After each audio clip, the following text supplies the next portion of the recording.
All right, let's now shift our attention to what is happening in the United States, where U.S. President Donald Trump's rally in North Carolina erupted into chants of "Send her back."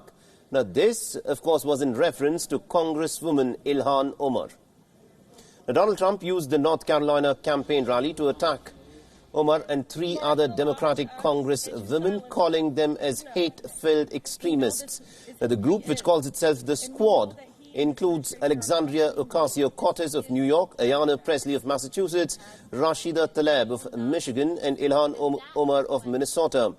The chants of "Send her back" broke out at Trump's Make America Great Again rally as he attacked the Squad, and Trump let the chants continue for more than 10 seconds before he resumed speaking again. Omar has a history of launching vicious anti-Semitic screeds.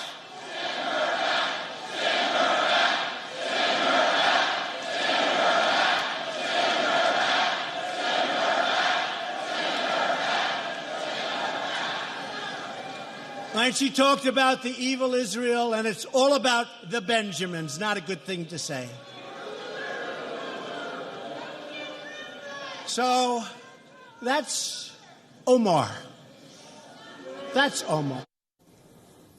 Later, President Trump detached himself from the behavior of his own supporters at the White House and claimed that he'd actually tried to contain the crowd that was making these chants. I think I did. I started speaking. Mr. President, if I may, when your supporters last night were chanting "Send her back," why didn't you stop them? Why didn't you ask them to stop saying that? Well, number one, I think I did. I started speaking very quickly. It really was a loud. I disagree with it, by the way, but it was quite a chant.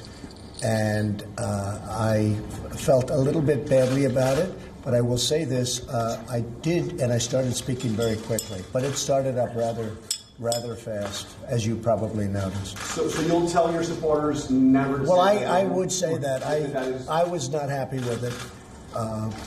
I disagree with it, but again, I didn't say that, they did, but I disagree with it. But they were echoing what you said in your first tweet, that they need to go back. Well, I don't think if you examine it, I don't think you'll find that, but I disagree with it. Anybody else?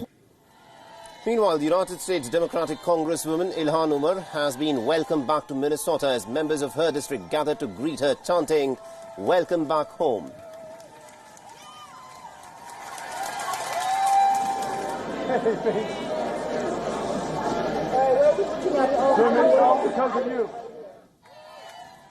Now, the Somali-born U.S. lawmaker has visited Minneapolis to host a Medicare for All town hall along with other Democrats. Now, Minnesota Democrat has, of course, hit back at Donald Trump for goading the crowd at the rally in his North Carolina Make America Great Again rally and has reiterated the belief that he is quite clearly racist. And I want to make sure that every single person who is in this country, who's aspiring to become part of the American fabric, understands that nothing this president says should be taken to heart. We are Americans as much as everyone else. This is our country, and we are where we belong. And I told people on my election night, in the great state of Minnesota, we don't just welcome refugees, we send them to represent us in Washington. And as much as he's spewing his fascist ideology on stage, telling U.S. citizens to go back because they don't agree with his detrimental policies for our country. Now, Ilhan Omar is a U.S. citizen who emigrated from Somalia with her family after fleeing the country's civil war. Now, Omar was in fact the first congresswoman to publicly disagree with the House Speaker Nancy Pelosi by refusing to vote for the $4 billion border bill. Now, hashtag I Stand With Ilhan has been trending on Twitter as the Democrats have expressed their support for Omar and have criticized the president for prompting the chants with his rhetoric.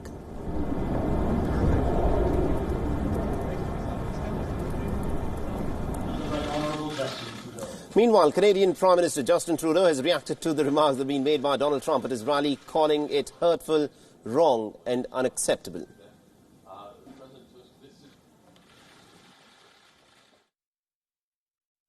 I think the comments made were hurtful, wrong, and completely unacceptable. I think I've been for many years one of the most pro-American politicians in Europe. It's difficult to understand some facts, some words